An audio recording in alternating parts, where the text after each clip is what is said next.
les quiero contar sobre eso. Eh, y lo que me encantaría es que me funcionara el PowerPoint. Vamos a poner un puntero. Ahí está. Ok. El cemento en sí mismo aquí no hice les pido disculpas porque es un reciclaje ¿cómo se llama? De presentaciones que he hecho en hartos lados. Entonces tiene cosas en inglés, cosas en español, algo de arameo, ya uno que sabe hartas lenguas.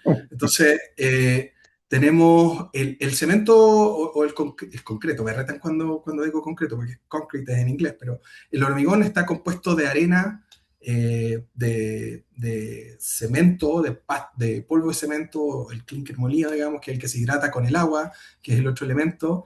Se le pone grava si uno quiere tener una estructura más sólida, y después eso se mezcla, digamos, se le ponen aditivos en caso que uno quiera apurarlo, tenerlo más trabajable o quiera tener menos burbujas, qué sé yo. Y entonces eso se junta con la armadura y se transforma en un hormigón, dependiendo de qué tan molido, de qué tan buena es la arena, qué tan buena es el agua, de qué tan buena es el polvo de cemento, tiene más o menos resistencia a los 30 días, a los 28 días, que es lo que nosotros sabemos. ¿Ya? El Ultra High Performance Concrete, que cuando uno lo traduce al español suena horripilante, es concreto o hormigón de ultra alto desempeño. En el fondo existen los hormigones de alto desempeño y están los de ultra alto desempeño. ¿Ya? Y la idea del hormigón de alto desempeño en el fondo es que hay una compacidad grande, es decir, que básicamente casi no hayan espacios vacíos dentro del elemento de hormigón, y eso se logra cuando tienes arena fina, cuando tienes una dosis de agua muy baja, y esta relación de agua-cemento es muy baja. Las dosis de agua-cemento, si no me equivoco, ahí corrígeme, Mauricio, si me estoy tirando un carril, pero sobre 0,35, 0,4, 0,45, y nosotros tenemos relaciones de agua-cemento de en torno al 0,2, más bajo, en torno al 0,2, 0,15, 0,23. ¿Cómo estuve, Mauricio? ¿Aprobado o no No, aprobado? la Paula es la que sabe acá. Paula Ah, Melo, ya. Hola, que Ah, Pato. ya. trabajaba también Perfecto. en la Hola, Universidad de ¿cómo los estás, Andes. Pablo? Ella es ¿Qué nuestra estoy experta. haciendo? ¿Cómo estás en Bien, tanto tiempo? bien, Ok, ¿y te tú? extraño el mundo. Ya, corrígeme aquí con la razón de agua cemento, no le contigas a Álvaro, así que me equivoco. No, no te preocupes. Mira, tradicional 0,45, 0,48 más o menos. Así que estamos Perfecto. dentro del rango. Está bien. Aquí estamos hablando de 0,2, o sea, una tasa bajísima de agua. Eso quiere decir que todas las partículas de cemento están peleando por agua, lo que es bueno porque en el fondo no se generan canales capilares, porque en el fondo cuando tú le echas agua se forman pequeños canales capilares del orden de micrómetros, nanómetros de diámetro, y esos son los canales que permiten que se mueva el agua por capilaridad, producto de que empieza a absorber el cemento de esa agua, se producen presiones de que el agua se mueve para un lado o al otro, y esa presión interna generan estos tubos capilares, y esos tubos capilares, después de que el agua se evapora o se ha consumido, quedan vacíos, y es una especie de camino, de highway hacia el exterior, y ese exterior lo que genera es que haya contacto con la contaminación o con el pH bajo del medio ambiente, y que y la corrosión pueda entrar, u otros agentes patógenos, y termine arruinándose la armadura, o se empiece degradando la estructura por dentro después de un periodo no tan largo, 20, 25 años. Y entonces lo que se quiere es que esos conductos no existan. Y una forma de lograr eso es tener estos hormigones de ultra alto desempeño que en el fondo no generan conductos, y por lo tanto es básicamente una roca. Les voy a mostrar unas fotos, si no me equivoco, de unas pruebas de desempeño de mezclas de UHPC en el que se rompe igual que una roca, se produce una fisura, un plano de falla, y eso no existe como una falla que no sea frágil. ¿Ya? Entonces, el hormigón de alto desempeño, de ultra alto desempeño, es hormigón reforzado con fibras. Las fibras están ahí para que no se produzcan grietas, porque si no queremos que hayan capilares conectando el interior, tampoco queremos que se produzcan grietas al estar expuesto a la operación básica de la infraestructura, o producto de un sismo, o producto de los agentes externos, digamos, que produzcan grietas. Entonces la idea es que esas grietas que se están produciendo en la superficie se vayan controlando, no se produzcan, no sigan creciendo, de manera que nunca se conecte con el interior. Esto genera un aumento significativo de la vida útil. Estamos hablando de sobre 100, en algunos casos se ha hablado de 200 años o más, comparado a los 25, 30 o 50 que uno de repente está esperando de la infraestructura en general. Además de eso, mejora las propiedades mecánicas, es decir, tiene una resistencia a la compresión, resistencia a la flexotracción muchísimo más alta que el hormigón normal, tiene una resistencia a la abrasión y a la penetración, es decir, que si no hay conductos que vayan hacia adentro, puede estar en lugares donde hay químicos agresivos, por ejemplo, en la industria minera, si ustedes están ocupando ácidos, ese ácido no va a penetrar porque los poros son muy pequeños, tampoco hay abrasión, entonces si ustedes construyen un canal que transmite pulpa de un lado a otro y la pulpa está molida, es abrasiva y va raspando el hormigón y esa abrasión se reduce mucho también con este tipo de hormigones. Y de nuevo las propiedades mecánicas también aumentan. Entonces, ¿qué es lo que tiene este hormigón? Tiene arena muy fina, muy homogénea, silica fume, que ¿cómo se llama? Permite llenar los espacios que deja el cemento y la arena.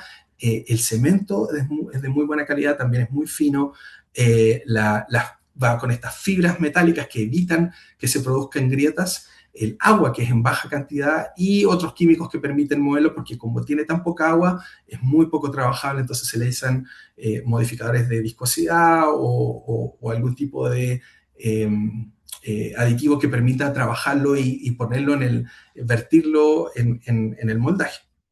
Estos son los... voy a tomar agua como soy de mecánica fluida, no hace falta, permiso. Una pequeña comparación de papers, digamos, de la diferencia entre un HPC y un hormigón estándar. Entonces, en el caso de los esfuerzos de tensión, de los flexurales, de los esfuerzos de corte, de la tensión directa, la durabilidad, la penetración al cloruro, que es una de las formas de medir qué tan poroso es o qué tanto, cómo los agentes externos en el aire se difunden hacia el interior del hormigón, la utilidad, la compresión, etcétera.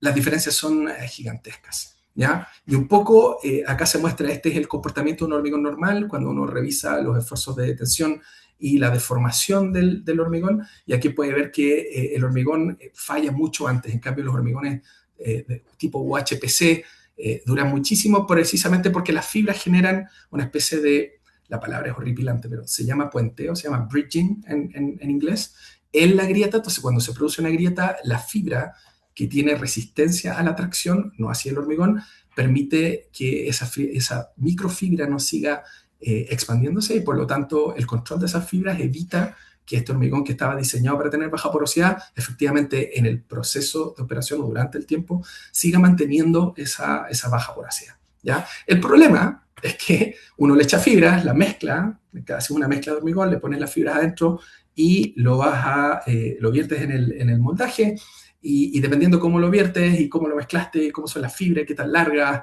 entonces las fibras se pueden acumular todas en una zona, por lo tanto las fibras no van a estar dispersas, y entonces si en las zonas donde no hay hormigón, o sea, donde no hay fibras, el hormigón va a estar expuesto a las grietas y no va a tener control de grieta y se pierde toda esta capacidad que tiene el hormigón UHPC para que no se produzcan grietas, o si esas grietas están alineadas de la forma incorrecta, es decir, si la grieta se produce de forma longitudinal y las fibras están longitudinales paralelas, no van a poder tomar esa tracción y por lo tanto tampoco resultan. Entonces, la orientación de las fibras y la dispersión de esa fibra en el elemento estructural son vitales. Si eso no está presente, este hormigón que es ultra caro no va a estar cumpliendo con lo que se espera. ¿Ya? Entonces, acá hay una pequeña explicación. Si acá hay una grieta y las fibras están todas bien, todas perpendiculares a la grieta o en la dirección de los esfuerzos principales de tensión, van a poder tomarla, pero si no están bien dispersas, es decir, donde no hay fibras, se van a producir grietas y no van a ser controladas y vamos a tener porosidad. Cuando tenemos una buena dispersión, ¿ya? Y las fibras están en todos lados, pero no están bien alineadas respecto de esas tensiones principales o de las grietas, no van a poder tomar esa grieta. Por lo tanto, la idea es que las fibras siempre estén perpendiculares a la grieta o alineadas con las tensiones principales y que al mismo tiempo estén bien distribuidas de manera que puedan tomar y controlar las grietas en todo el elemento estructural. ¿Ya? Entonces, lo que se hace hoy, y voy a hacer una analogía con la ingeniería estructural después, pero lo que se hace hoy es como nadie ve el hormigón, no sabes cómo están dispersas las fibras, ni sabes cómo esas fibras están alineadas. Entonces, lo que hacen la mayoría de los inspectores, los mandantes, es pedirle a la empresa constructora que haga un elemento estructural del tamaño de, el elemento que va a construir posteriormente, y que lo construya in situ con las herramientas y los equipos que tiene, y luego esa viga o el elemento estructural que tiene lo deje curar por 28 días, y después sacas muestras de distintas zonas. A esto se le llama mock-up o piloto a escala o a escala parcial. Se sacan esas muestras, se mandan al laboratorio y se revisan los esfuerzos de corte, los esfuerzos de tracción, los esfuerzos de flexión, flexotracción, y se revisa la dirección de las fibras y la dispersión de las fibras. Entonces, esto es carísimo y toma mucho tiempo. Si la empresa mandó esto, se demoró 28 días en hacer elementos, sacó las muestras, las mandó a hacer muestreo, llegan de vuelta después de 2 semanas, 3 semanas, un mes, y no está bien distribuido, no está bien dispersa la fibra, o no están bien alineadas, entonces tienen que volver a hacerlo. Y como no se ve el hormigón, entonces no tienes no sabes cómo actuar para que esto funcione. O sea, tienes como una especie de ensayo de prueba y error para saber si es que puedes mejorar las características de tu elemento con UHPC. ¿Ya? Lo choro del UHPC es que como tiene altas resistencias, entonces puede reducir muchas las secciones, se puede ocupar con secciones que tienen formas extrañas, y eso permite mejorar arquitectónicamente o en términos de peso propio la infraestructura.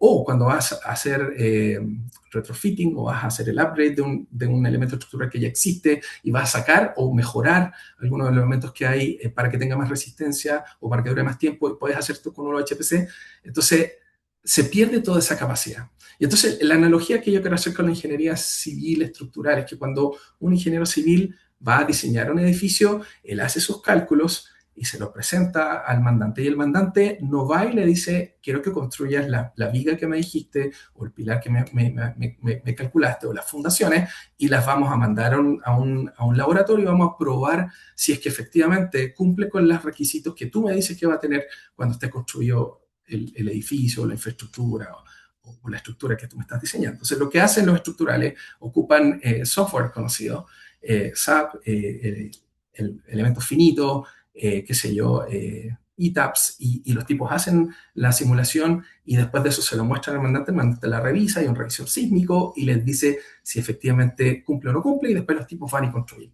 Entonces, lo que uno esperaría en el siglo XXI, digamos, donde uno le pregunta a ChatGPT todo, es que esta cosa no sea tan arcaica, no tengamos que construir a priori cosas que con la capacidad de ingeniería que tengamos podamos ser capaces de modelar. Entonces, la idea que nosotros proponemos es: ¿por qué no modelamos el vertido del hormigón, del UHPC con fibras, y predecimos cómo las fibras van a estar distribuidas y cómo van a estar orientadas, de manera de que probemos distintas formas de vertido, por ejemplo, o distintos tipos de fibra, o distintas reologías de hormigón más o menos viscoso, de manera de que podamos decir: ok, nuestro elemento estructural debería cumplir con todo el elemento. Entonces, después tú lo construyes y se sacan pequeñas muestras de los mismos elementos que se están construyendo, y finalmente se hace igual como se hace en el diseño estructural, digamos.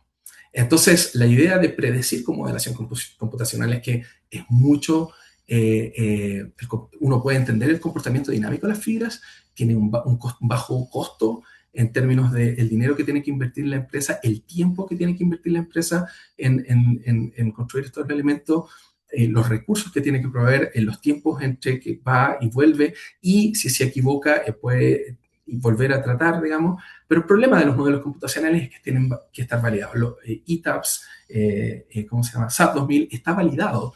Múltiples veces se ha demostrado que los códigos son capaces de representar la realidad en ensayos a escala y en ensayos en tamaño real, con mesas de vibración. Entonces, uno esperaría que estos modelos funcionaran. Lo mismo debería ocurrir aquí. Si nosotros decimos que nuestro software es capaz de predecir cómo se van a orientar y cómo se van a dispersar las fibras en el elemento estructural, eso tiene que estar validado.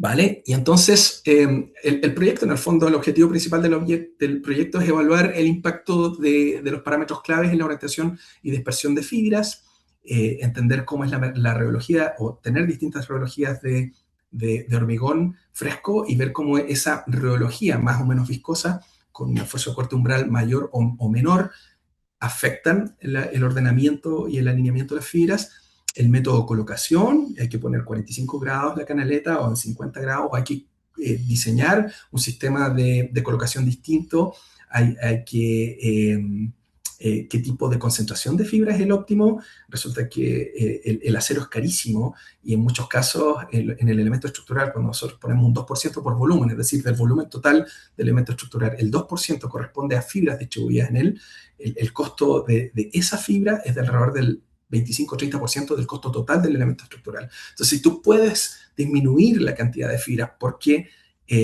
sabes cómo van a estar dispuestas y en qué zonas están dispuestas, porque el estructural sabe en qué zonas vas a tener flexión, en qué zonas vas a tener corte, y por lo tanto esperaría que las fibras estén alineadas o dispersas de una forma particular en ciertas zonas de la fibra, del elemento. Entonces, bajar la concentración sería bueno. Hoy en día, mucho de los elementos estructurales para las personas asegurarse de que tiene fibra, que hay fibra, que esté bien alineada, le tiran una gran cantidad de fibra, grandes porcentajes de fibra, que aumentan el costo del elemento estructural porque no saben y entonces prefieren tener hartas fibras disponibles para que alguna de ellas tenga la orientación correcta o que por volumen, digamos, las fibras estén distribuidas en todos lados. Entonces, si podemos reducir esa cantidad de fibra, también sería bueno. Y en las armaduras, que si tenemos una armadura, no sé si se imaginarían ustedes que la armadura tiene pequeños huecos y uno está poniendo el hormigón ahí, las fibras se pueden quedar atrapadas en la entrada y la armadura funciona como una especie de filtro, digamos, donde se quedan atrapadas las fibras y se empiezan a atrapar ahí y no entran al elemento estructural y por lo tanto no se distribuyen bien ni se alinean bien y generan un problema posterior. Entonces, todo este tipo de cosas hay que analizarlas y validarlas con un código que permita predecir la orientación a la dispersión de las fibras para distintos sistemas constructivos, ¿sí? Entonces, la evaluación se realizaría mediante un modelo CFD, que significa Computation of Fluid Dynamics, acoplado con un Discrete Element Method, que suena chino, pero en realidad lo que tenemos con el CFD es ocupar las ecuaciones de Navier-Stokes, mecánica de fluido, para saber cómo se mueve el hormigón fresco, porque el hormigón en estado fresco es un fluido no newtoniano, pero es un fluido al fin y al cabo, y por lo tanto el proceso de colocación corresponde al área de la mecánica de fluidos, y el DEM es el seguimiento de cada una de las fibras en lagrangiano, es decir, el traqueo lagrangiano de cada una de las fibras en el tiempo, a medida que está interactuando con este fluido, con las paredes del elemento del formwork, del moldaje, y luego validar esto de alguna forma, ¿sí? Entonces, acá está el fondo que nos ganamos con Juan Pablo. Estas son las ecuaciones que seguro que Juan Pablo les pasó y que si no se lo saben, es porque no pasaron el curso, digamos. Tenemos aceleraciones locales, aceleraciones convectivas, caídas de presión, efectos viscosos, fuerzas externas. La fuerza externa en este caso es la interacción con las fibras, la ecuación de continuidad o conservación de masa, que controla que la deformación sea homogénea en fluidos incompresibles. Y luego esta es la segunda ley de Newton, igual que arriba, masa por aceleración igual a sumatoria de fuerzas, que en este caso sería la aceleración de las partículas o cómo cambia el momentum de las fibras que se están moviendo dentro del fluido, y las fuerzas que están aquí son fuerzas hidrodinámicas y colisiones entre fibras, y la aceleración angular o la segunda ley de Newton aplicada en rotación a las fibras. Entonces, cuando mezclamos la ecuación de cada una de las fibras para la traslación y la rotación, en este particular fuerza en la ecuación de Navier-Stokes, vamos a poder hacer interactuar el fluido, no newtoniano en este caso, con cada una de las fibras que nosotros agregamos. El problema es que si nosotros en el laboratorio le agregamos muchas mil fibras, tenemos que en cada delta t de la simulación, tenemos que resolver 3 ecuaciones de momentum, 3 ecuaciones de rotación y otras ecuaciones de las que no vamos a hablar ahora, pero por cada fibra, por cada delta t, los delta t de la modelación de las fibras son más pequeños que las de las ecuaciones diferenciales del fluido, por lo tanto es carísimo computacionalmente. Si tenemos 1000 fibras, en cada delta t tenemos que resolver alrededor de 80 ecuaciones por cada fibra, estas 6 más otras que no están viendo, por cada fibra en cada delta t. Si tenemos 1000 fibras, esas 100 se multiplica por 1000. Si tenemos 1.000.000 de fibras, se multiplica por 1.000.000. En cada delta t está resolviendo eso, es carísimo. Entonces, tenemos que buscar una forma de que esto sea relativamente eficiente y después reducir el modelo que estamos ocupando para tener un modelo que está entrenado con nuestras simulaciones caras para poder tomar decisiones en terreno de manera que el ingeniero impaciente a cargo de la construcción no tenga que estar esperando 2 meses para que la simulación salga, sino que pueda en minutos tener un resultado. ¿Ya? Entonces, ¿qué es lo que tenemos? Tenemos primero que mezclar y obtener UHPC, tener una mezcla que sea capaz de cumplir con los requisitos de un UHPC, que es tener compresiones sobre 150 megapascales, tener flexiones, resistencia a la flexión sobre 15, tener una baja porosidad, baja difusión de cloruro, etcétera, etcétera. Estudiar las rheologías que tenemos, ver distintas concentraciones de fibra, y distintas formas de colocación, distintos ángulos, distintas formas de colocación, aplicarlo a vigas, comprobar que efectivamente cumpla con la compresión, flexión, corte, etcétera, todo lo que se espera mecánicamente de un elemento estructural tipo UHPC, probar distintas rheologías para entender qué pasa si tengo un fluido, un hormigón que en estado fresco es más o menos fluido, cómo afecta esta rheología o esta viscosidad del fluido a las fibras y cómo la concentración de las fibras también afecta al fluido, porque hay un efecto doblemente acoplado de que mientras más fibras hay, el fluido se comporta de una forma, si hay menos fibras, se comporta de otra forma. Entonces, la idea es ocupar este modelo CFD-DM resuelto y no resuelto, les voy a hablar un poquito de eso después, validarlo con vigas reales de hormigón, que las vamos a mandar al tomógrafo para que el tomógrafo nos diga cómo están las fibras organizadas y alineadas, vamos a compararlos con nuestra simulación, es verdad que están funcionando, y luego ocupar otras técnicas con un fluido que es similar, pero no igual, de manera de ver cómo se están moviendo las fibras durante el proceso de colocación. Entonces lo vamos a ver en un proceso de colocación, vamos a ver si la ubicación a los costados, al final del elemento estructural o al medio, por ejemplo, hace la diferencia, si el dispositivo L o una canaleta típica y a distintos ángulos genera efectos en la dispersión y en la orientación de la fibra, si la viscosidad o la rheología de este hormigón fresco contribuye o no contribuye a la orientación y a la dispersión. Qué tipos de fibras, si las fibras son más largas o más cortas, si tienen un diámetro mayor o menor, si tienen una geometría tipo corchete o de otro tipo, se generan problemas. Entonces, la idea es entender el proceso a microescala, es decir, a la escala de la fibra, para poder controlar el proceso. Y una vez que controla el proceso, entonces, tener este modelo que nos permita llegar a que la persona que está construyendo pueda, en forma confiable, predecir cómo va a ser su elemento estructural. ¿Ya? Entonces, todo lo que hablamos ahora, tenemos que entender la rheología del hormigón en estado fresco, el tipo de vertido, cómo le afecta, el tipo de elemento estructural, también afecta ¿cómo se llama? El moldaje, la geometría del elemento, la razón de aspecto de la fibra, es una fibra más larga o más corta, o tipo corchete, o tipo L, va a generar cosas distintas, la razón de aspecto de la fibra, la concentración de fibra, 1%, 2%, 3%, 5%, 0,5% por volumen, por unidad de volumen, y la distribución de las enferraduras. Entonces, la propuesta de la simulación es, ok, esto es nuestro elemento tipo L que tiene un hormigón, nosotros sacamos una tapa aquí, y las fibras que están dentro con el hormigón UHPC mezclado, se le saca la tapa y esto se vierte abajo en el moldaje de la viga. Esta es una viga chiquita de 30 centímetros por una sección transversal de 7,5 por 7,5. El volumen de mezcla de hormigón con fibras de alrededor de entre 1,8 y 2 litros. Es algo a nivel escala laboratorio para poder estudiarlo. Y lo que hacemos nosotros es decir, vamos a ocupar un CFD que resuelve cómo se mueve el fluido, este fluido se mueve de manera laminar, con número de Reynolds bajo, y seguir cada una de las fibras. Tenemos tres alternativas. Tenemos los métodos resueltos, que es cuando la malla que yo ocupo para resolver el fluido es a lo menos un orden de magnitud más chiquitita que la longitud más pequeña de la fibra. Entonces, si el diámetro de la fibra, por ejemplo, tiene 1 milímetro, el tamaño de las celdas del fluido que yo estoy resolviendo tiene que ser a lo menos de 0,1 milímetro para poder resolver los esfuerzos de presión y los esfuerzos viscosos que están aquí para que esto me diga cómo se va a mover el fluido. El no resuelto es que las fibras tienen un diámetro que es mucho menor, a lo menos un orden de magnitud más pequeño que las celdas de fluido que estoy resolviendo. Esto es mucho más barato, esto es carísimo, ¿ya? Pero el problema es que esto tiene modelos empíricos de cómo se van a mover las fibras. Aquí estoy resolviendo cómo realmente se mueven.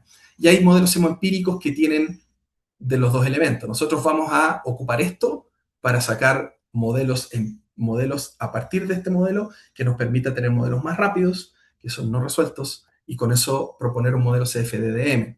Entonces acá hay un buen ejemplo de una fibra que se le pone un parche y ese parche se mueve esto es 3D, con la fibra, y ese parche tiene celdas que son del orden de 0.001 milímetros y se van agrandando a medida que llegamos a la malla grande, y aquí nosotros eh, eh, ocupamos técnicas de matemáticas para poder transferir los esfuerzos hacia el fluido, del fluido hacia la fibra, y una vez que eso converge, tenemos la resolución de los esfuerzos de presión y esfuerzo de corte en el fibra de la fibra, y en la descompensación de esos esfuerzos de corte y de presión en las distintas celdas va a hacer que la fibra se mueva hacia un lado o al otro, o gire, o se estanque, ¿sí?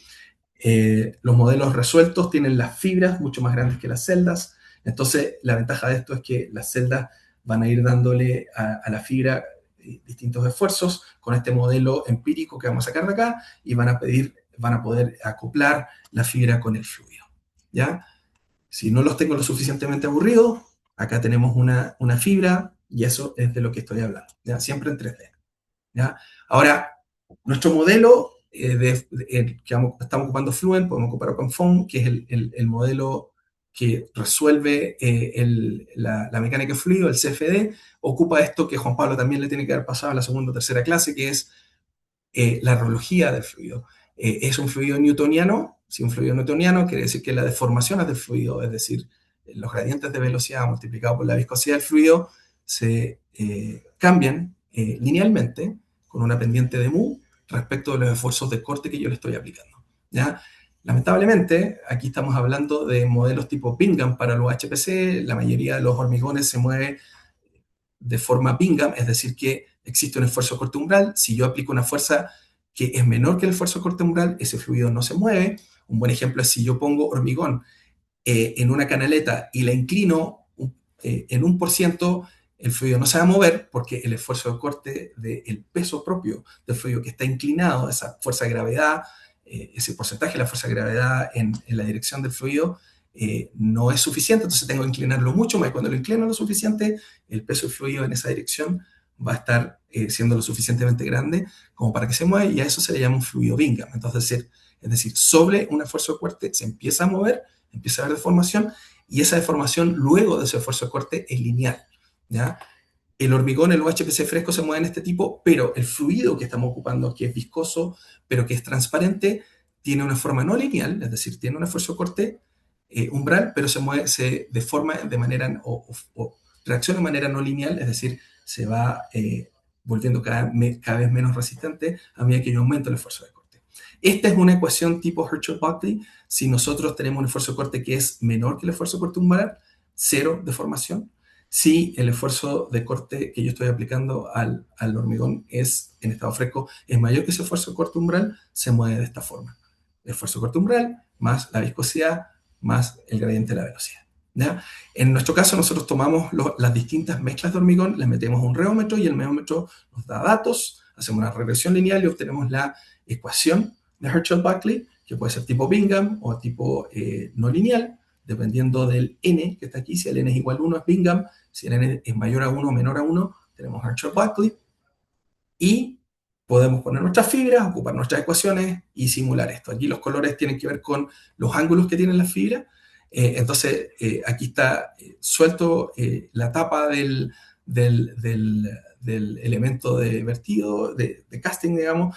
Se mueve el hormigón, que yo lo hice transparente aquí, y se pone y se distribuye con una orientación específica en nuestra viga, ¿ya? Como pueden ver, en las zonas de abajo siempre es una zona estanca, no se pone ninguna fibra, hay fibras que no se pegan en los bordes, al final también tienden a tener un ángulo, y dependiendo de qué ángulo es el que yo quiero para las prestaciones de esta viga, y importa la distribución y ese ángulo. Las fibras que estamos ocupando son de 13 milímetros de largo y 0,2 milímetros de diámetro, entonces son unas fibras chiquitas, parecen pelos de alambre, ¿ya?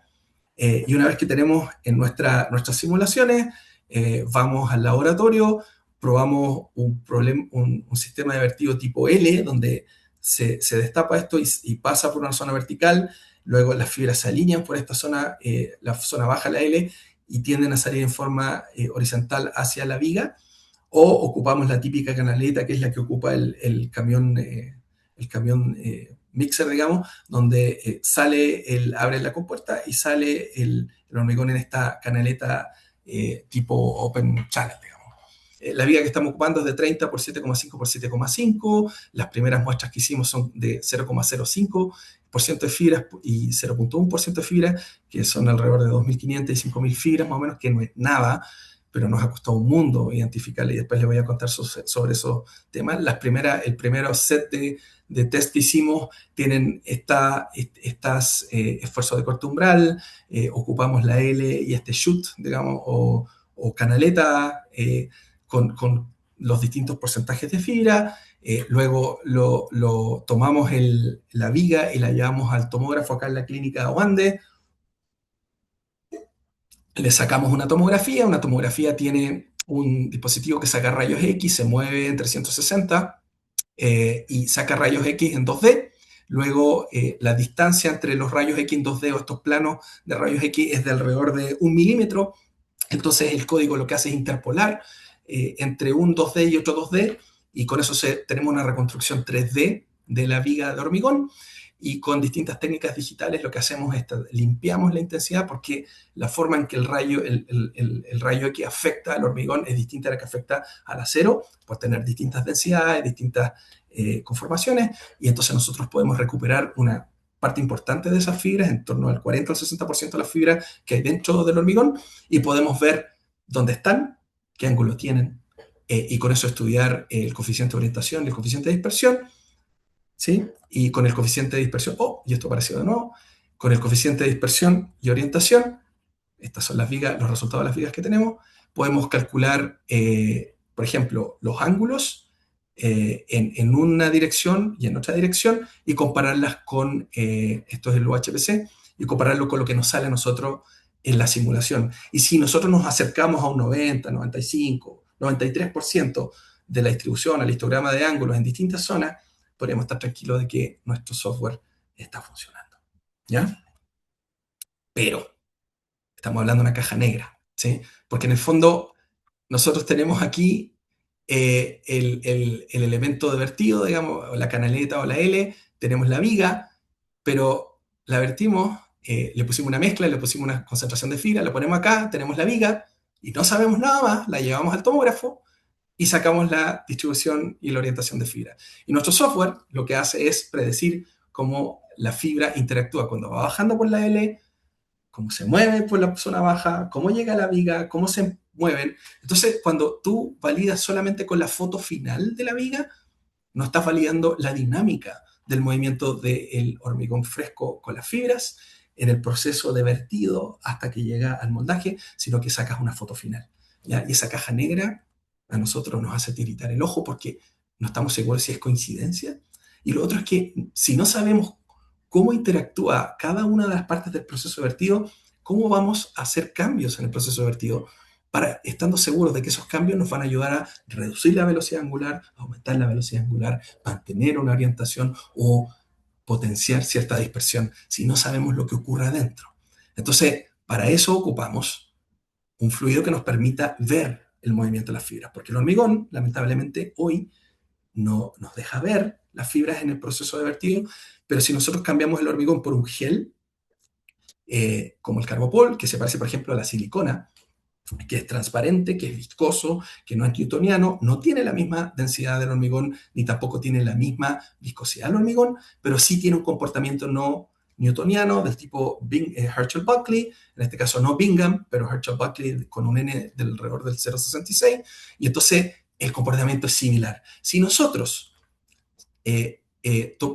ponemos el gel, y les voy a mostrar después el setup, pero seguimos la fibra, le sacamos imágenes con distintas cámaras y con sistemas de reconocimiento de fibra somos capaces de seguir las fibras en todo el proceso y además le ponemos partículas microscópicas de vidrio al gel, este que les comento yo, y las iluminamos con un láser y ese láser nos permite que las partículas de vidrio tengan una intensidad mayor, les sacamos fotos o grabamos videos y entre una foto y otra, que el video no es nada más que son dos fotos muy cerca una de la otra con poco delta T, podemos ver cómo se movió una partícula del T1 al T2, podemos sacar por lo tanto la posición 1 o la posición 2 en un tiempo determinado entre una foto y con eso podemos calcular el campo de velocidades, sacar los vectores y entonces tenemos toda la información del fluido que se está moviendo y cómo está siendo afectado por las fibras de distinto tamaño, distintas concentraciones, a medida que el fluido se está moviendo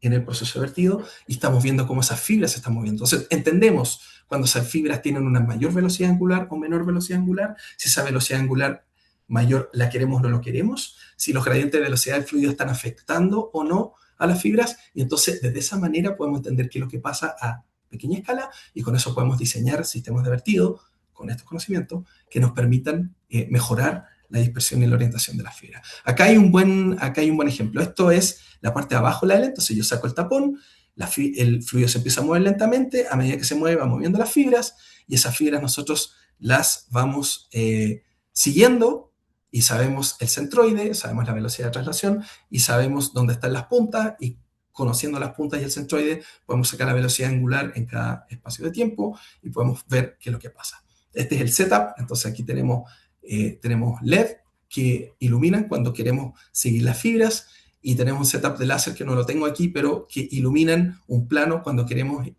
seguir las partículas de vidrio que nos van a dar el movimiento del fluido. Acá hay una de las 5 cámaras que estamos ocupando, acá está todo controlado, los alumnos que tenemos son increíbles, sino ahí parte del equipo ahí es Joaquín, que está ahí sentado con ustedes, nos han diseñado todo este sistema para que no se mueva, para que no cambie la orientación de las cámaras, para que las vibraciones no afecten, para que cuando hagamos un cambio de ángulo, ese cambio de ángulo sea exactamente igual y pueda ser reproducible nuestro experimento. ¿Ya? Entonces, ¿qué es lo que hacemos? Después, con las imágenes que tenemos, podemos reconstruir, por ejemplo, los campos de velocidades, la rotación del fluido en el plano que tenemos con los datos de las imágenes, podemos ver dónde se producen las mayores velocidades, dónde se producen las mayores rotaciones, cómo se produce el esfuerzo, una especie de corte, una zona de estancamiento, donde no llegan fibras, donde el fluido una vez que cae no se mueve. Esta zona de corte se produce aquí, se produce que el alineamiento de la fibra tenga una orientación cerca del 45 grados, las que van por arriba se van poniendo en forma de capas más arriba, luego esto sigue creciendo y cuando llega al final del vertido las fibras se ponen en otros 45 grados porque empieza a haber una zona estanca ahí también. Entonces la idea sería ver cómo podemos controlar estas zonas para orientar las fibras y dispersar las fibras como nosotros queremos, siempre y cuando tengamos un modelo que nos permita entender cómo se está ocurriendo. ¿Ya? Aquí, no sé si se escucha, pero aquí es cuando se está vertiendo, acá estamos siguiendo las fibras, y acá tenemos el proceso de vertido, así es como sale el hormigón, así es como sale el carbopol, y tenemos estos perfiles de velocidad que nos permiten decir cómo se está moviendo el fluido.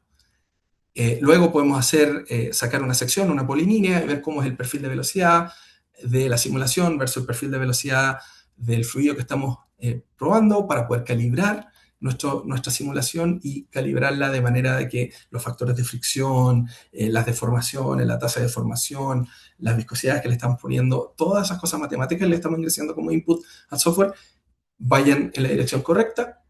Y podemos sacar cosas cuchoras como, por ejemplo, este es un fluido, esto se le llama espectrograma, es como una especie de fax. Yo creo que la gente más antigua va a entender lo que es un fax, los nuevos no van a entender lo que es un fax, pero un fax es una especie de, no voy a hablar del fax porque los voy a confundir, pero en el fondo lo que tenemos es, aquí, si yo saco una polilínea aquí y empiezo a decir en el tiempo cómo son las velocidades en cada punto de esta polilínea o cómo son los esfuerzos de corte en cada punto de la polilínea, tengo este resultado.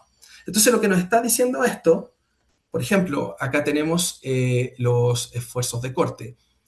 Podemos ver que para fluidos que tienen una rheología menor, es decir, una viscosidad un esfuerzo de corte umbral más pequeño, donde se necesita menos esfuerzo de corte para que se empiece a deformar el fluido. Tenemos que cuando no hay fibras, existen zonas de esfuerzo de corte, gradientes de esfuerzo de corte o gradientes de velocidad, y por lo tanto existen zonas donde no hay deformación, es decir, las fibras, si se mueven en esta zona, no se va a deformar, se va a mover con un sólido rígido, constante, y si está en esta zona, va a haber gradiente de velocidad que van a hacer que la fibra, como hay velocidades o esfuerzo de corte mayores arriba que abajo, la fibra va a ir rotando. En las zonas rojas entonces hay rotación, en las zonas grises no hay rotación. Si yo agrego un 0,4% de fibras, a partir de un minuto, no hay rotación en ninguna zona del fluido. Por lo tanto, el fluido aquí, las partículas aquí, las fibras dejaron de rotar. Y como quedaron, quedaron. Si quedaron a 45 grados, no cambian más su ángulo. Si quedaron a 10 grados, se quedan en 10 ángulos. Y cuando agregamos un porcentaje mayor de fibras, ese efecto se empieza a ver antes. Si nosotros agregamos un 1% de fibra, que no lo hemos hecho todavía el análisis, probablemente esto también cambia distinto.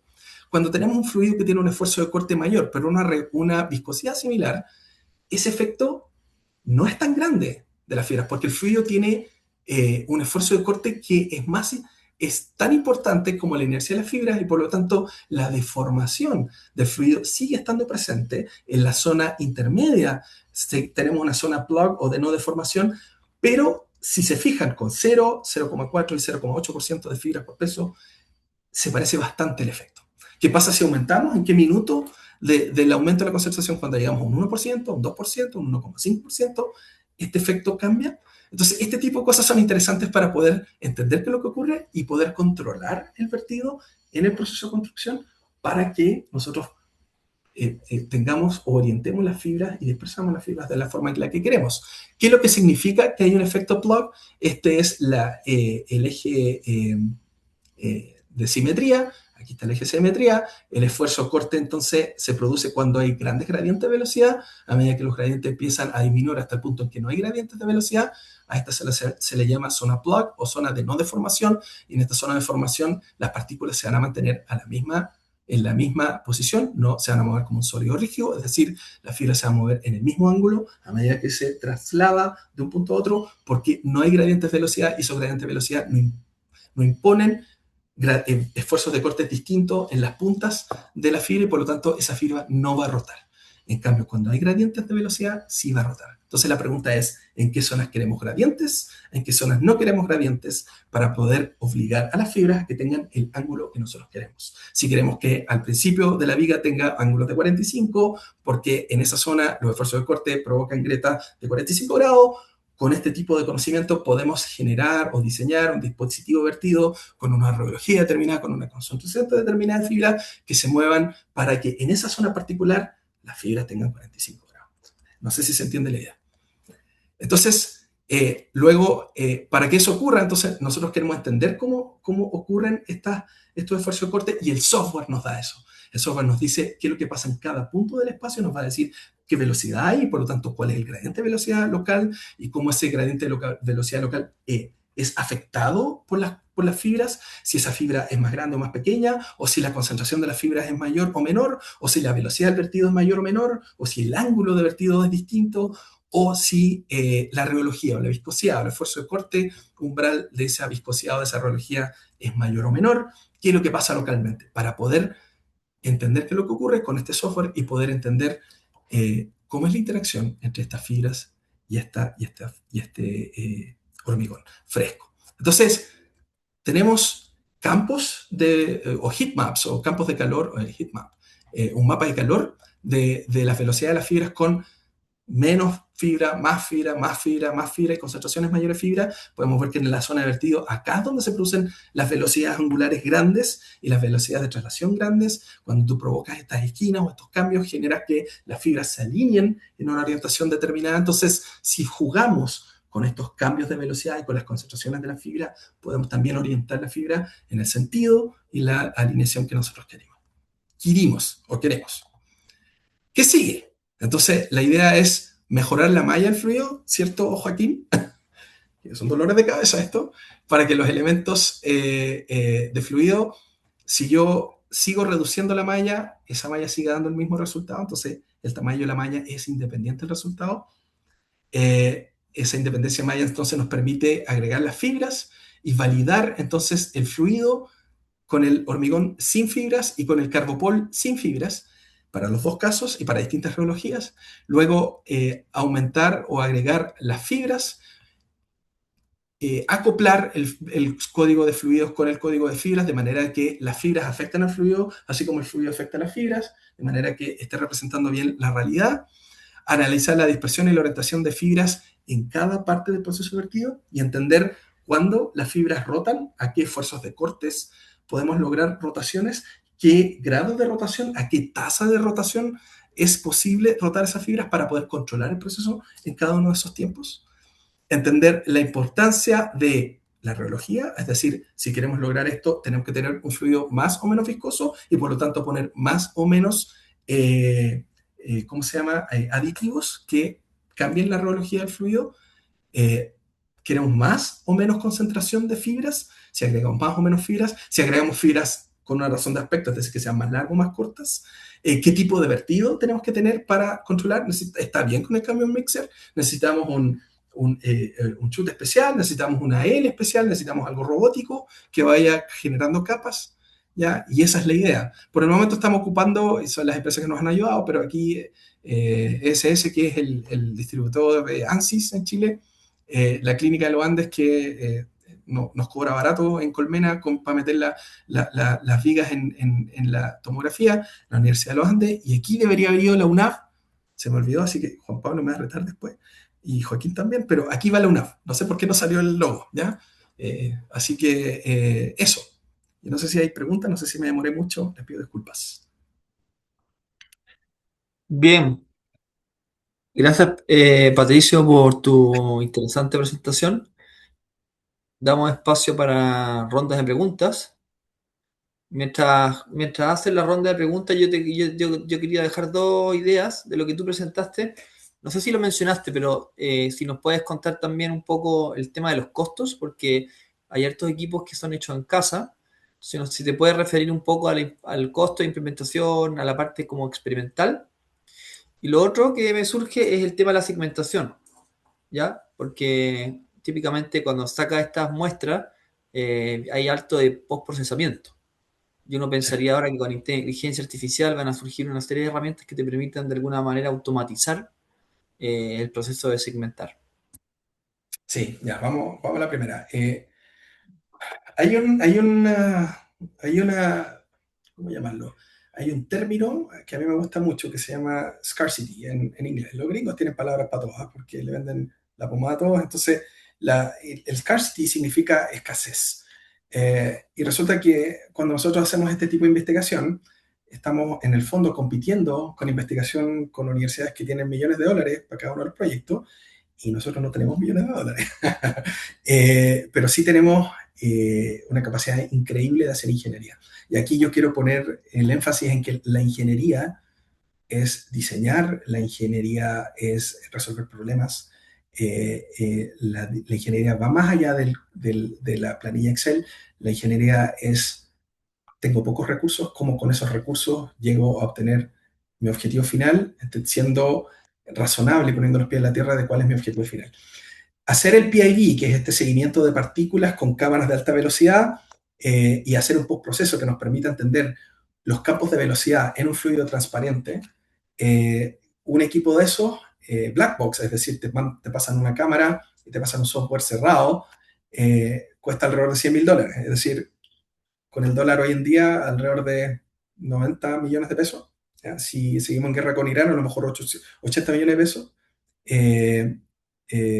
Y es carísimo. Y si yo quiero hacer un 3D, me puede gastar 200 o $300.000. Si se me echa a perder la cámara o necesito hacerlo en dos lados parecidos, en dos puntos, no solamente en uno, porque las zonas que yo puedo ver con una cámara son de alrededor de, para tener una alta resolución y una alta tasa de grandes FPS, muchas fotos por segundo, se puede triplicar el costo. Entonces, nosotros en vez de gastarnos $300 millones o 300 millones de pesos, perdón, lo construimos nosotros con 7 millones y medio.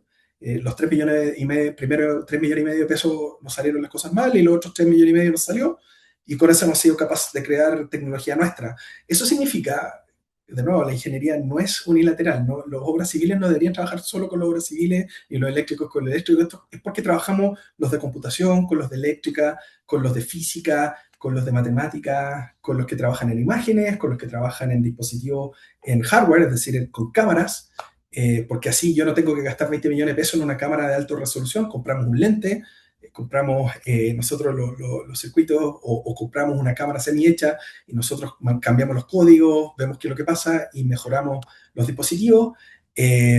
Luego el sistema PTV, que es otro show, porque una cosa es el PID con el fluido, el PTV es reconocer los macroelementos como las fibras o el transporte de sedimentos, las arenas, por ejemplo. Los PTV o los Particle Tracking Velocimetry, que es el seguimiento de las fibras, está generalmente diseñado para partículas que son simétricas, es decir, una esfera.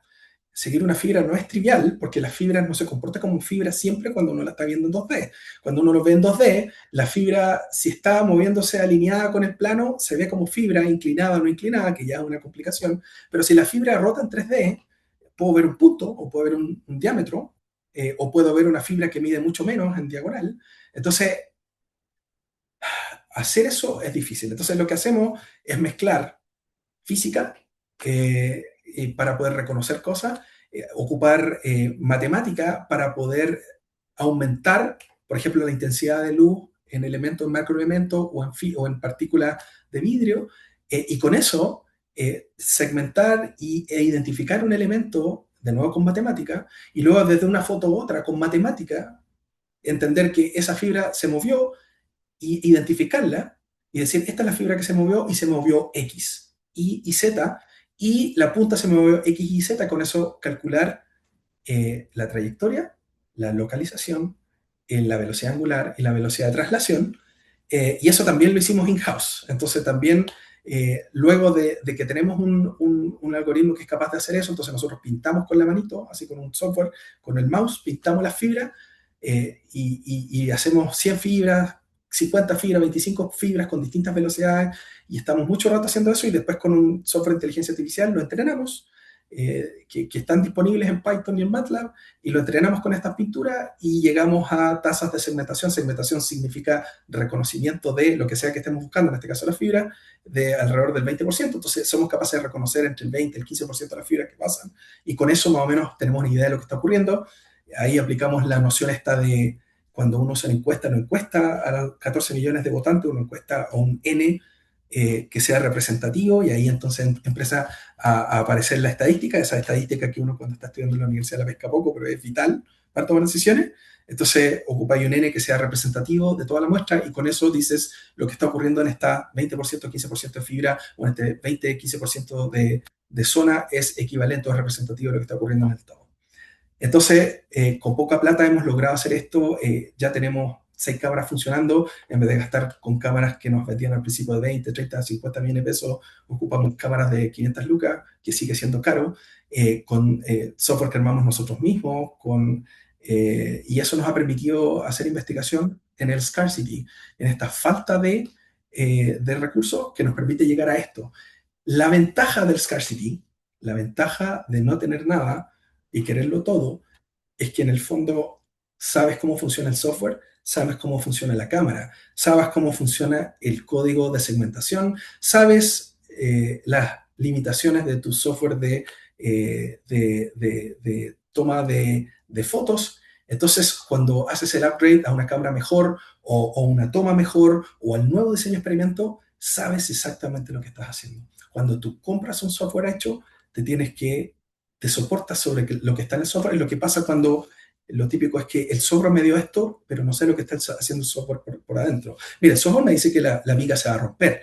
¿Por qué se rompió? No lo sé. No, pues hay ecuaciones que describen eso. ¿Y cómo el software describe esto? Entonces uno ocupa un software u otro, o un modelo el otro, porque sabes que este modelo replica cosas no lineales, este no, y cuando el esfuerzo es no lineal, entonces hay que ocupar este otro, pero este también tiene limitaciones, y ahí están las cosas que son importantes de saber. Es como cuando Juan Pablo les pasa la ecuación de Bernoulli. La ecuación de Bernoulli funciona en fluidos que ¿cómo se llama? Que tienen ¿cómo se llama? Que el perfil de velocidad no cambia en el tiempo ni en el espacio, que es homogéneo, porque si no, no lo pueden aplicar, tiene que estar completamente desarrollado el fluido, etcétera, etcétera. Entonces, aquí pasa lo mismo. Cuando uno hace las cosas, cuando uno hace los dispositivos con los que mide, sabe las limitaciones y las ventajas, lo puede mejorar y con eso uno puede diseñar todo desde adentro. Y eso es ingeniería. La ingeniería es diseñar la viga entendiendo el material. La ingeniería es diseñar cómo se mueven las fibras para que las fibras hagan lo que tienen que hacer. La ingeniería es reducir la cantidad de fibras para optimizar los costos de la infraestructura. Eso es ingeniería. Entonces, la ingeniería es multidisciplinar. Y estos proyectos nos permiten llegar allá. Y como me alargué tanto, Juan Pablo, la otra pregunta, ¿cuál era? Creo que la respondiste bien en las dos, porque la otra tenía que ver con la segmentación, pero está relacionado con lo que dijiste. Claro, aquí tenemos dos segmentaciones. Una es la segmentación de las fibras que se están moviendo, que es mucho más complicado. En el Carbopol es en movimiento, es dinámico. Y luego tenemos la segmentación de las vigas de UHPC que ya están Esas, que las mandamos al congeladas. tomógrafo, claro, y tenemos que rescatarlas. Y cuando tienes 1000 fibras en este volumen chiquitito de 30 por 7,5 por 7,5, nos costó, pero lo hicimos. Ahora cuando lo estamos haciendo con 40.000 o 80.000 fibras, que es el 1 o 2%, que es lo que se ocupa en la realidad, el software no nos funcionó. Entonces estamos aplicando nuevas técnicas y ahí hay cosas de inteligencia artificial y hay entrenamiento y hay cosas que estamos aprendiendo para poder rescatar no las 80.000, pero a lo mejor 20.000 que estén bien distribuidas en el espacio y que nos permitan tener una noción de lo que está ocurriendo adentro para poder validar nuestros códigos. Bien, gracias Patricio. No sé si alguien quiere hacer alguna pregunta, comentario. Dale, Gabriel, gracias. Pregunte nomás. Después Hola, Juan. buenas. Una consulta por si acaso.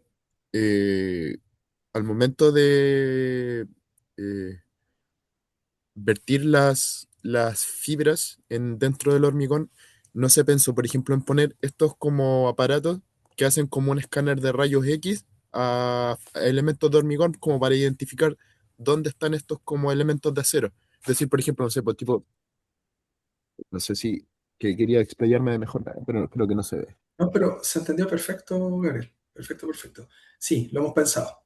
Lo que estás comentando tú se llama tomografía. Y esa tomografía, que es un 4D, ¿sí? Porque tiene X y Z y tiempo. O sea, si yo te dije que lo otro era caro, las tomografías son más caras. Los tomógrafos, como los que estamos ocupando nosotros, cuestan, no sé, 1.000, 2.000 millones de pesos. Tienen una resolución, los que tenemos acceso nosotros de 0,6 milímetros, es decir, todo lo que es menor a 0,6 milímetros no lo vemos, todo lo que es mayor a 0,6 milímetros lo vemos. Los píxeles en las tomografías cuando son 3D se les llama voxels, y los voxels están compuestos por estos cubitos de resolución, la separación entre los rayos X, ¿ya? Eso cuesta un ojo a la cara y no, la cantidad de energía que tienes que tener para poder realizar una tomografía está fuera de lo que nuestro tablero eléctrico en el edificio tiene, y eso, claro, es muy difícil. Nosotros hoy estamos pensando en construir elementos de sonido y que el sonido nos permita hacer eso, porque efectivamente el carbón no es igual al hormigón, no tiene la misma densidad, no tiene la misma viscosidad, no es igual, es parecido. Entonces, lo ideal sería tener el hormigón y verlo. Entonces, vamos a ver si con sonido lo logramos hacer. Y el sonido tiene sus cosas también, todo tiene sus limitaciones. El sonido tiene hemos aprendido un montón tiene una longitud de onda, tiene y ocupando el efecto Doppler, digamos, que se lo tienen que haber pasado a ustedes en física 2, si no me equivoco. Entonces el efecto Doppler te genera un efecto, tú lo puedes tomar con unos sensores, pero eso también tiene un error, ¿ya? Entonces, todo tiene un error. Cuando hay un dicho que dice, cuando uno sale de ingeniería, uno cree que se lo sabe toda. Cuando uno estudia un magíster, se da cuenta que hay cosas que no sabe. Y cuando uno estudia un doctorado, se da cuenta que no sabe nada, ¿ya? Entonces, cuando tú te metes en esto y tú creas tus los dispositivos, te das cuenta que cuando compras algo, hay incertidumbre. Y esa incertidumbre afecta las escalas que tú estás analizando. Cuando tienes fibras tan pequeñas y cuando tienes diferencias de densidad y diferencias de materiales, como hormigón versus fibra, tienes problemas. Es carísimo. Y hay otro problema, Gabriel, que en el fondo nosotros después esto lo queremos hacer o ocupar, o sea, las modelaciones que estamos corriendo corren un mes con 40.000 fibras o 2 meses. Las validamos con unas vigas de 30 centímetros. Entonces, cuando yo le muestro esto a alguien que está construyendo, se va a reír de mí. Entonces, me va a decir, oye, pero una viga mide 20 metros, 15 metros, 10 metros, 5 metros, 7 metros. No mide 30 centímetros. Y las secciones son de 30 por 30, 50 por 50, 120 por 120. Y yo no tengo 1.000 fibras, ni 40.000, tengo 1 billón de fibras. ¿Cómo voy a modelar esto?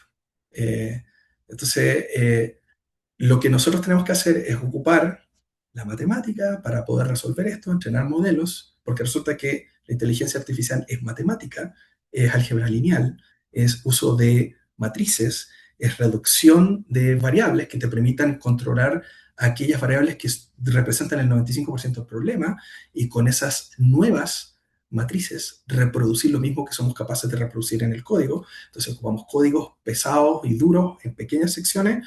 Después entrenamos un modelo con esta matemática y ese modelo después debería ser capaz de escalar a una viga normal y correrse en minutos. ¿Ya? Entonces, ¿se puede hacer? Sí, Gabriel, se puede hacer, pero surgen otras dudas con una capacidad monetaria que no tenemos. Entonces, estamos viendo cómo lo hacemos, pero hoy no podemos.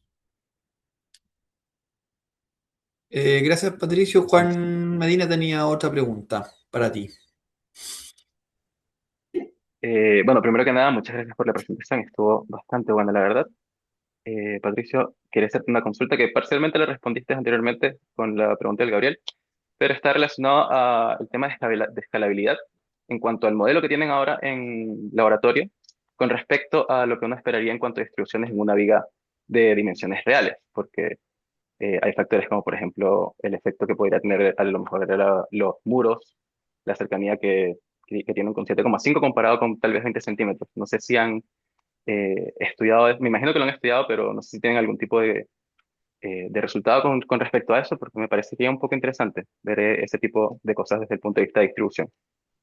Sí, Juan, es una súper buena pregunta porque en el fondo muchas de las innovaciones en el mundo tienen problemas de escalabilidad. Es decir, yo diseño un sistema que produce hidrógeno ultra barato en el laboratorio, pero cuando lo quiero escalar a mass production, como le dicen los gringos, falla, ¿sí?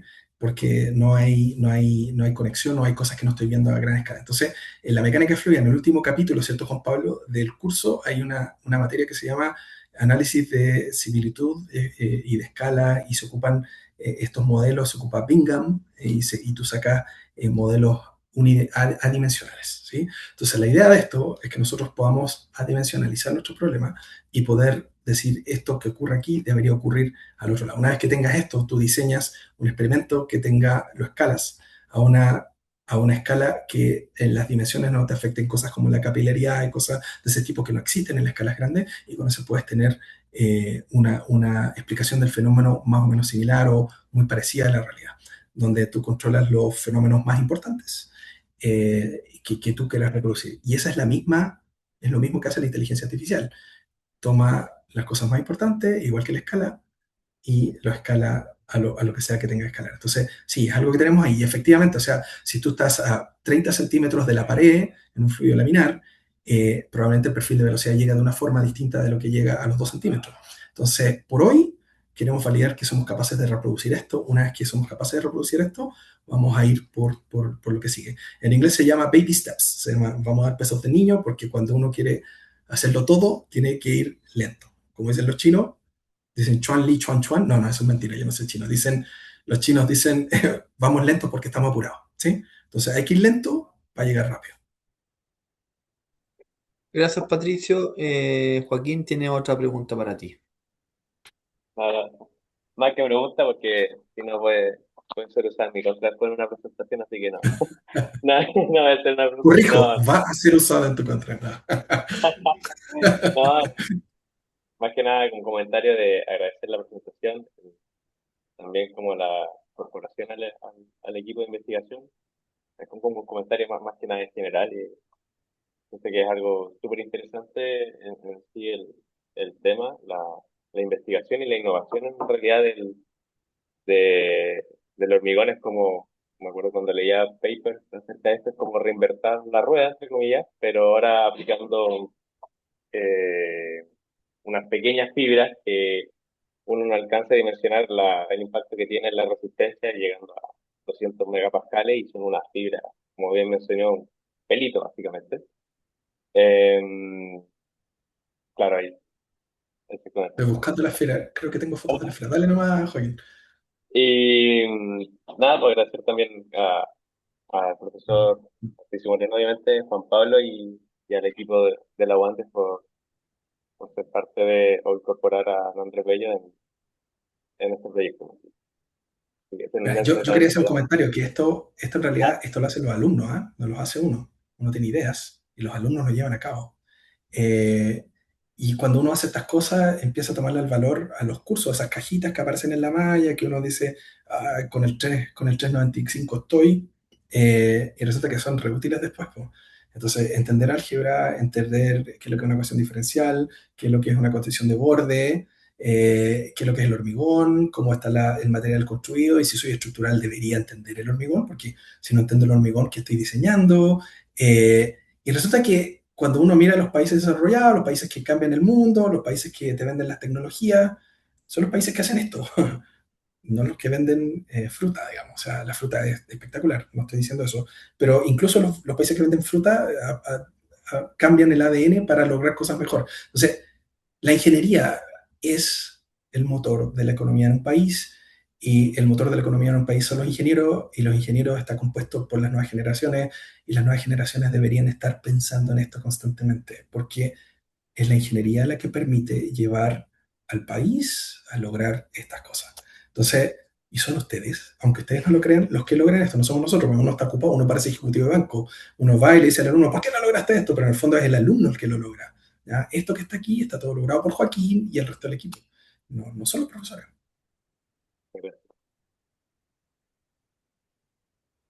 Excelente comentario, Patricio. Muchas gracias. Parece que Gabriel quería decir algo más, Sí, preguntar. tenía una pequeña pregunta por si acaso, cuando metieron la muestra de hormigón a la máquina para hacer tomografía, ¿no les pasó que, por ejemplo, las fibras de acero del hormigón se querían como escapar del... Buena pregunta. Existe un imán gigantesco ahí, ¿cierto? Por eso te hacen sacarte el reloj y las pistolas cuando uno va a sacarse la Claro. tomografía. Y existe ese imán grande, pero ¿con qué está compitiendo el imán? Está compitiendo con la fuerza que tiene el hormigón de mantener encerrada la fibra. Y para bien de nosotros, porque imagínate que los muros que están construidos para proteger ese ST también tienen fibra, también tienen barras de acero. Entonces tú lo diseñas para que el hormigón mantenga la fibra. Entonces, en este caso, las fibras son muy pequeñas, y por lo tanto la fuerza de atracción que generan no es lo suficientemente grande como para romper el hormigón y salir al exterior. Entonces no se sale. También teníamos la duda en algún minuto. Más que eso, preguntar si nosotros íbamos a generar algún efecto con el metal producto del CT, pero no es un problema. Muchas gracias. Gracias, Patricio, por la respuesta. Bien, no sé si hay algún otro comentario. Sí, yo tengo un comentario. Inicialmente, agradecerle a Patricio por la presentación, excelente presentación, y sobre todo por darnos una visión de lo que significa la investigación y todo lo que conlleva. ¿Ah? Tengo una consulta. Ahí en esa foto que tienes del hormigón, es hormigón, ¿verdad? Y el material que utilizan para modelar la viscosidad del hormigón. ¿Qué tanta es la similitud entre las viscosidades? ¿Se parecen muchísimo a un hormigón de tipo qué? Porque yo veo ese hormigón muy fluido. Para mí, o sea, desde el punto de vista práctico, se me asemeja como a un autocompactante. ¿Han hecho alguna Sí, similitud? ¿Sí? se parece mucho al autocompactante, de hecho, pero no es que se parezca a priori, sino que tú lo haces así porque tienes que modificar la viscosidad para que se pueda trabajar, porque si no se puede trabajar. Déjame ver si tengo aquí porque tengo las reologías, pero es mucho más grande la viscosidad, es más del doble la viscosidad que tiene el UHPC, incluso con los aditivos, respecto a lo que tiene el carbopol. Pero para mí el efecto más importante es que la densidad del carbopol es de alrededor de 1000, es muy parecida al agua. De hecho, está construido de agua, es un polvo que se mezcla con agua. Wow. Y entonces la densidad es 1000. Entonces cuando tú miras la relación de 7008 del acero con respecto a... Sí. Hay efectos gravitacionales ahí que no son escalables al hormigón, porque el hormigón tiene 2006 y tanto, ¿cachai? Entonces no es lo mismo. Entonces lo que uno debería haber hecho, pero estas cosas son, uno se encuentra con estas cosas cuando va caminando, cuando te tiras a la piscina y te enteras de la temperatura cuando estás adentro, digamos. Deberíamos haber puesto fibras para hacer escalable el problema o para que sea equivalente, deberían haber una relación de densidad similar. Entonces, la fibra no debería haber sido cero, debería haber sido igual de rígida, pero debería haber tenido una relación de aspecto o relación de densidad que fuera del mismo orden, que es de alrededor del doble o del triple y no de 7 veces como la tenemos acá. Entonces, sigue estando bien la idea de si valido en dinámica con algo parecido y valido en estático con el problema, entonces soy capaz de entender el problema por completo. Claro, por completo, exactamente. Sí, claro, hay un montón de fenómenos ahí también. No sé me imagino que lo han pensado, que es con el tema también del gradiente de temperatura. En una mezcla de hormigón hay un aumento de temperatura, digamos, en Sí, términos de pero la repetición de la formación de el gradiente cristales y de todo eso. temperatura Ujú. ocurre en el proceso de curado, cuando Ya, se está, cuando se está hidratando el hormigón y está en contacto con el aire, y ese proceso curado, o donde las temperaturas empiezan a crecer bastante, sobre todo cuando tienes hormigones masivos, ocurre posterior al proceso de colocación. ok. Entonces, y en el peor de los casos, tienes que poner retardadores que permitan controlar la Ah, temperatura. Así que no es un problema en el vertido. ¿Ya? no es un El problema, o sea, problema exacto, el problema, Edgardo, lo veo yo en la vibración. en la vibración. Porque la vibración es chistoso, porque yo le contaba a Juan Pablo el otro día que aquí están construyendo el 50% extra del edificio. Entonces, yo venía con mi laboratorio, todo pulcro, todos los hormigones perfectos, con cámara, todo bien mezclado, medimos la radiología. Y entonces salí y vi con unos viejitos con un capacho así, moviéndolo con unas lianas, pegándole con un fierro para que saliera el hormigón, y todas las ecuaciones se van a la cresta, pero el tema es que lo que nos preocupa un poco a nosotros es la vibración, es porque tú no puedes vibrar este hormigón, porque si tú lo vibras, cambias la estructura de las fibras. Claro, Entonces, todo el proceso de vertido que tú diseñas se se pierde. pierde. Entonces, Sí, tú no sí. lo puedes vibrar. Además, no hay ningún vibrador, porque no puede ser de inmersión, porque si tú pones uno de inmersión, mueves las fibras hacia los lados y dejas zonas sin fibra. Entonces, Sí, primero, no puede ser inmersión. El que podrías ocupar es como una mesa vibradora, ¿cierto? Estos que son shakers sí, que están por debajo. Pero si tenía una viga grande o un muro o una losa, eso no sirve, no existe. Entonces, la vibración, si no vibras, generas nidos, generas aire. Entonces, hemos tenido que estar ocupando, tenemos que ocupar eliminadores de aire, pero a su vez, los aditivos que generan viscosidad o mejores trabajabilidad, reduciendo la viscosidad de los HPC, generan burbujas. Entonces tienes que jugar con las dos sí, cosas. ¿Sí? Es multivariable esta cosa. multivariable. La gran noticia, Patricio, es que hay un montón de variables todavía por investigar. Incluso, Sí, o sea, que hay fenómenos, hay tela, hay mucha tela que cortar. Sobre todo, yo me imagino que después, digamos, modelan en condiciones ideales y después pensarían ustedes en aplicar alguna excitación dinámica que tenga algo de parecido con una vibración por condiciones prácticas, a ver qué sucede con el fluido, cómo se acomoda o cómo sería el comportamiento. Sería claro, o sea, interesantísimo. son cosas que tenemos en la mente. Es qué lo que pasa si vibramos, qué pasa si no vibramos, o si la vibración nos ayuda a orientar en alguna zona o no. Son cosas que queremos especular después. Excelente. La vibración la podemos modelar en mecánica de fluidos, en el CFD podemos generar la vibración, y como tenemos el código validado, si tenemos el código validado podemos simular la vibración, y después teniendo algo que nos permita ver adentro, sí lo podemos hacer. Pero hay otras cosas, por ejemplo, que sí tienen que ver con la temperatura que tú mencionas, más que la temperatura o el incremento de la temperatura producto de todos los procesos químicos que están ocurriendo en la dilatación del cemento y la generación de los cristales, es las diferencias de temperatura cuando tú estás Sí, construyendo en verano o cuando tú estás construyendo en invierno, sí, la hidratación, qué pasa en la superficie, ese tipo de cosas. Pero ya ahí entras a picar fino, digamos. Lo primero sí. es lo primero, entender el fenómeno grueso. Así es. No, pero es súper interesante, Patricio. Te agradezco porque digamos, yo estoy muy, muy interesado en este campo también del hormigón. Inclusive se me ocurre cómo pudiesen ser las condiciones de contorno una vez, cómo cambian una vez que ya tú incorporas una armadura ya en este tipo de cosas. Involucras diferentes cuantías de armadura de refuerzo. Eso estaría muy interesante. ¿Qué pasa con el flujo plástico luego del hormigón?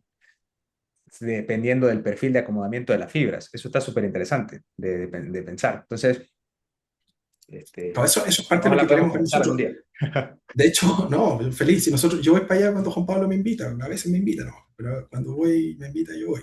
Y además que está la Paula ahí, así que podemos ir al Happy Hour después del viernes. El tema es que hay varias cosas que investigar aquí. Por ejemplo, cosas que nos han ocurrido. Resulta que si nosotros tenemos los campos de velocidad del hormigón, en el fondo tenemos los esfuerzos de corte, porque los esfuerzos de corte tienen que ver con los gradientes de velocidad. Y si tienes los esfuerzos de corte, en el fondo tienes la radiología dinámica del sistema. Ahí tienes la radiología local y los efectos de radiología o sea, tienes un reómetro Sí, 3D, que es algo que no tienes con el equipo de 100 millones de pesos. Entonces, y tienes la radiología de la mezcla, es decir, del hormigón con las fibras, que es algo que tampoco puedes hacer en el reómetro. Entonces, es como tener un reómetro. Y puedes estudiar los efectos en la rometría local, teniendo las imágenes de las velocidades. Entonces, se abre, o cuando abres una puerta, se abren muchas otras puertas. Y así entonces es. uno dice aquí, voy a contratar al doctor de Michael Jackson. No sé si había nacido cuando estaba Michael Jackson, me pierdo. Pero en el fondo, para ver si vivimos 30 años más y a ver si podemos lograr algo más después porque hay tantas cosas que hacer que son interesantes. Y hay alumnos tan buenos. Y cuando uno los motiva, dan cosas tan choras. Entonces, como que dan ganas de hacer más cuestiones. Así es. Bien. Gracias, Patricio. Un gusto. De nada. Bien, nuevamente agradecerte, Patricio, el tiempo que te has tomado para acompañarnos esta mañana en el seminario. Así que eso, muchas gracias y Muchas gracias. nos vemos en una Ay, próxima ocasión. sí, oye, felicitaciones. Ahí tienen una tremenda profesora ahí con Paula, así que bien hecho, bien a concentración. Ahí con Juan Muchas Pablo, gracias, con Pato. Mauricio y Adrián, así que les vaya muy bien. Y nos vamos a estar viendo, porque la otra vez hablamos con Álvaro, creo que Álvaro es el papá de la Paula académico. Entonces, Álvaro trabaja conmigo y es el que hace toda la parte de las mezclas. Eh, ¿Cómo se llama? Cuando uno trata de hacer innovación y trata de que estas cosas permitan innovaciones a partir de la ciencia, ¿ya? Y desde la ingeniería hacer innovación que permita que nuestros países estén mejores, que nuestros países tengan tecnologías que sean apropiadas para nuestro país, y a partir de eso después y exportar la tecnología a otros países y tener una mejor economía. Eh, Cuando uno compite con otras universidades, yo me acuerdo cuando me estaba graduando ahí del doctorado en la Universidad de California Davis, que no es la más grande del sistema de California, se graduaban más doctores de los que se gradúan en Chile en un año. Entonces, cuando tú quieres competir con Alemania, con Japón, con Estados Unidos, con Canadá, no tienes cómo. Entonces, esta cosa de trabajar por universidad, guardar como el kiosco, digamos, cuidar el kiosco, como no, yo soy de las Chile, soy el mejor, yo soy de la Católica, soy de la UAND, o yo trabajo sobre no sirve. Si quieres lograr cambios de verdad, tienes que juntarte, porque esto es multidisciplinar y no sirve aislarse, no llegas a ningún lado.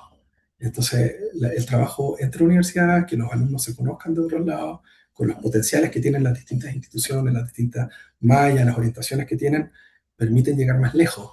Incluso porque después los alumnos van a trabajar, aquel que quiere ir a construir, o aquel que va a la minería, o aquel que o que va a emprender, de repente dice, oye, mira, en la universidad están haciendo esto y calza perfecto con el problema que yo tengo, y así es como estas cosas pasan a la realidad. Entonces, hay que fomentar el trabajo interuniversitario, interinstituciones, interdepartamentos, porque no hay otra forma de mejorar. Así que eso, muchas gracias por el espacio. Sorry, yo hablo mucho. Siempre me manda un correo, una tarjeta roja, Mauricio, por detrás, así que la recibo No, con cariño. estamos perfectos, Patricio, y gracias por esa Ya, reflexión final.